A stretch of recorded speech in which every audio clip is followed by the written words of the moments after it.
Right, before anybody shoots me, this is a requested video. I'm deliberately not hating on Disney. So don't shoot me, shoot the person who actually requested this video. Anyway, let's get on with it.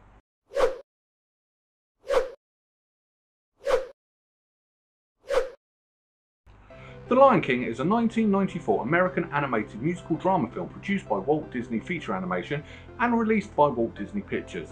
It is the 32nd Disney animated feature film and the 5th animated film produced during a period known as the Disney Renaissance.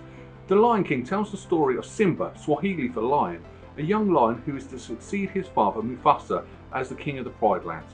However, as Simba's paternal uncle Scar murders Mufasa, Simba is manipulated into thinking he was responsible and flees into exile. After growing up in the company of the carefree outcasts Timon and Pumba, Simba receives valuable perspective from his childhood friend Nala and his shaman Rafiki, before returning to challenge Scar to end his tyranny and take his place in the circle of life as the rightful king. Upon its release, The Lion King actually was met with such great critical acclaim. Everybody loved it. It had fantastic reviews. But as I say on this channel, there's no such thing as a perfect film. So I'm going to do the impossible and I'm going to discuss 10 things that can make The Lion King better. So like normal, like every YouTuber does, hit one of these 3 buttons to help me out a little bit. That would be fantastic. This video has been requested by a YouTuber by the name of Kitty the Cockatoo, who is a gaming channel who is actually just building a community of gamers to play together. And so if you're not happy with the fact that I'm saying there are things wrong with Lion King, go and blame her.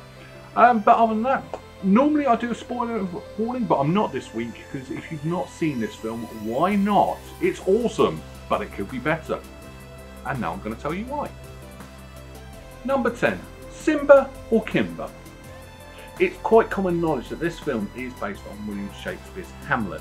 It also does take some references to a couple of biblical stories, mainly Joseph and Moses. It is also rumoured to be based on something else. In the 60s in Japan, there was an anime called Jungle Emperor, or as it was known in the West, Kimba the White Lion. The story goes, Kimba is a white lion trying to get home to reclaim his throne and bring peace to his home. Does that sound familiar? Well, there was no actual legal action and both parties say they didn't know anything about each other, but I will leave it up to you to decide whether Disney stole that idea. Number 9. Clouds of Africa. The amount of clouds in this film is unbelievable. It probably would have taken a lot longer to draw all these clouds rather than just having clear blue sky. And it's also quite unrealistic. In fact, the only times the African savannah actually gets clouds is during the rainy season. Other than that, most of the time it's clear blue skies all the time. Come on guys, a little bit of research will go a long way. Number 8. Climbing Pride Rock. Climbing Pride Rock isn't really that hard. I mean, there's a ramp up the side of it where you can go up the actual main rock. So why does Rafiki actually climb up the actual front of Pride Rock? It probably was harder and took longer rather than just walking round. Now, before anyone shoots me in the comments saying, well, only the kings are allowed up the ramp up the side, I'm going to say rubbish, because Rafiki actually climbed up the ramp at the end of the film. Why? Number 7. Scar's name. Was Scar and Mufasa's parents that evil that they called their kid Scar? I mean, did it pop out and it has the scar on its eye straight away and they thought, let's call him Scar? Or did they call him Scar and get the scar later? Or did they give him the scar?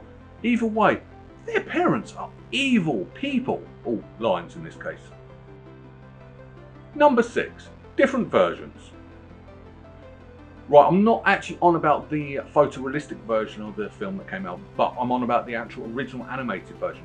There is actually 3 different versions of this film.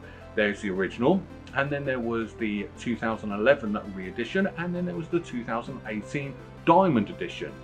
And what makes it weird is most of it is like general cleaning up of the animation, getting the SFX sign, which everyone thought said SEX, and little just cleanups on the animation. But there's one thing that really bugged me, and it took me ages to work out that this was wrong, so much so I did go away and research it, is the song The Morning Report. The Morning Report was not in the original theatrical version. In fact, it was actually written for the stage play in 1997. and then got added into DVD releases later on. So they got Rowan Atkinson back to actually sing this song. But then they took it away again for another version, and then they brought it back, and then they took it away again. In fact, the Disney version that's on Disney Plus, which I actually watched to review this film, it's not on there. And it's always bugged me. Hang on, isn't there supposed to be a song there? And why can't they? If they're going to improve like some little things, I can understand. But adding and then removing a complete different song, no, that just makes things difficult. Number 5, Missing Scar. I'm not actually on about the villain. In fact, I'm on about a different character. When Simba and Nala are being chased through the elephant's graveyard by the hyenas, Simba takes a swipe at Banzai and leaves 3 deep cuts on his face, which then disappear. They're not in the rest of the film. Cuts of that would have left scars for the rest of his life. They would be there from the beginning, from that moment to the end of the film, and yet they're missing. Why not? It could have just added that little bit of character depth to the character. I know it's an animated film, but come on, silly little mistakes like that. Number 4, Jesus in the Animal Kingdom. How do these animals know about Jesus? And if you don't believe me, Timon mainly says the word Jeez quite a lot, and Jeez is a short version of Jesus. So how do they know about Jesus? Do they have an animal Bible? Did Jesus go and actually visit them? Is there an animal version of Jesus? Oh my god, this actually just opens up so many more questions. Do these animals have religion and they have their own version of God and Jesus? I don't know. It's quite weird, but why all do they all say Jeez when something goes wrong? Number 3, Pumba Edited. So during the Hakuna Matata song, what a great song. As Timon and Pumbaa were singing it, Pumbaa's actually singing his heart out, singing quite about his life story, how upsetting it is. And then all of a sudden Timon goes up and says, "Pumbaa, no, not in front of the kids." Well, I'm an adult now. What the hell did he say? What was he editing out? Annoyingly, my girlfriend tweeted straight away and they edited the word farted out. Is farted really that much of a naughty word? Or am I going to get hit with a community strike for saying that word on my YouTube video? Number 2, Nala's parents. So throughout this film, you only see 3 male lions. You see Simba, Scar, and Mufasa. Now obviously Simba's Mufasa's son. But so who is Nala's parents? Well, who's her father at least, because her mother is shown. You know, the only male adult lions are Mufasa and Scar. And as Simba ends up with Nala, that would mean she's either his sister or his cousin. Jeez, the animal kingdom is weird. Number 1, cleaners. So at the end of this film, after the Battle of Pride Rock, there are bodies everywhere. There are bones absolutely everywhere. You can see that the hyenas have eaten everything, but the battle's won. And then it fades to a new season where everything's lush and green and all the herds have come back. But who did all the cleaning? Where did all these bones go? Now, normally in the animal kingdom, they're just left there to rot and turn into the grass. But that would have taken ages, that would have taken years. Who actually cleaned up? Good question. Final thoughts. Okay, yes, I'll be the first to admit it, I am nitpicking with this film. But how could you not? I mean, this film is fantastic. It is designed for people of all ages. I've said it before, I live with my girlfriend and her 11-year-old daughter. And when we came to watch this film in review, it was just me and my girlfriend. That's how good this film actually is. It deserved every critical acclaim it got. It was fantastic. The story kept you going, it kept you motivated. It was heartbreaking, it was funny. It ticked every box to make a good film. It won 2 Oscars, one for Best Original Score and one for Best Song. And it was fully deserved. It was a shame it never got nominated for Best Picture. I do think it would have lost out to Forrest Gump, but it still should have at least got the nomination. Acting. The acting was perfect. They got the best cast they could.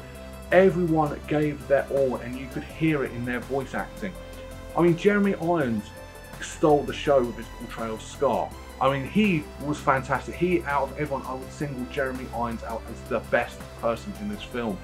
And that's not an easy task when you've got the master of voiceover, James Earl Jones, and you've got the, I don't know how to describe it, Whoopi Goldberg, who literally is larger than life. And yet, Jeremy Irons outshone them both.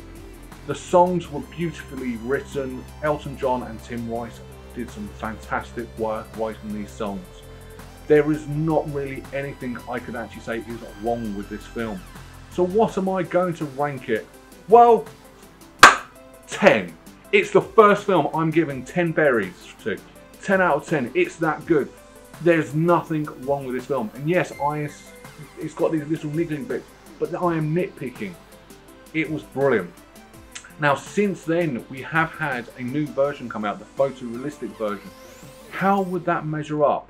Well, you have to come back next week because that's actually going to be my next video. Yes, this is a first in a two-parter of doing the same film, two different versions of the same film.